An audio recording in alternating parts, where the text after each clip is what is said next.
ఓం నమో భగవతే శ్రీరమణాయ. రమణాశ్రమ లేఖలు లేఖ 16. మొదటి భిక్ష.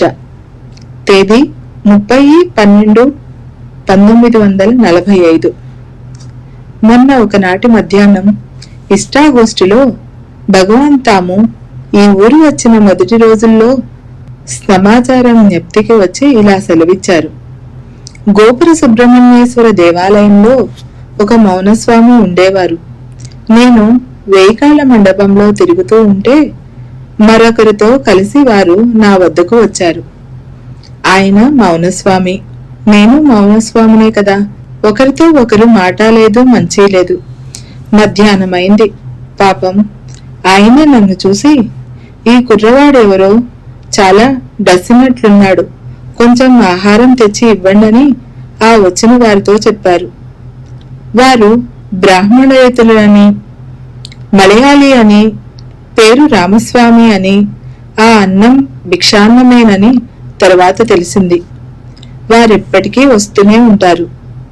సరే, వీరు చెప్పగానే వారు తగరుగొట్టంతో తెచ్చారు. ఉప్పుడు బియ్యపుటన్నం, పెద్ద పెద్ద మెతుకులు, పైన ఉప్పు, అడుగున పుల్ల నీళ్లు, నంచుకునేందుకు ఊరకాయ బద్ద. అదే శ్రీ అరుణాచలేశ్వరుని మొదటి భిక్ష. నిజంగా ఆ సుఖం ఇప్పటి భోజనంలో రవంత కూడా కనపడదు. పంచభక్ష పరమాన్నాలు దానికి సాటిరావు అన్నారు భగవాన్. ఈ మొదటి భిక్ష భగవాన్ ఈ ఊరు వచ్చిన మొదటి రోజేనా అని నేను అడిగితే, కాదు కాదు మన్నాడు. అదే మనకు ఈశ్వరుడిచ్చిన మొదటి భిక్ష. ఆ అన్నం వారే నోట్లో పెడితే తిని ఆ నీళ్లు తాగాను అని సెలవిచ్చారు భగవాన్. భగవాన్ ఊళ్ళో భిక్షకు వెళ్లడానికి మొదట ఆరంభించిన గాథ ఒకటి ఉంది కాబోలే అన్నారు భక్తులు. అవును, భక్తురాలు ఒక ఆమె ఉండేది. అప్పుడప్పుడు ఏదైనా ఆహారం తెచ్చి సాధువులకు ఇస్తూ ఉండేది. ఒక రోజున సాధువులందరికీ పులిహోర, దద్దోజనం విందు ఏర్పాటు చేసి నన్ను కూడా రమ్మని బలవంతపరిచింది. నేను భిక్షకు వెళతాను రానని సంజ్ఞతోనే చెప్పాను. పంక్తి కన్నా వెళ్ళాలి, భిక్ష కన్నా పోవాలి.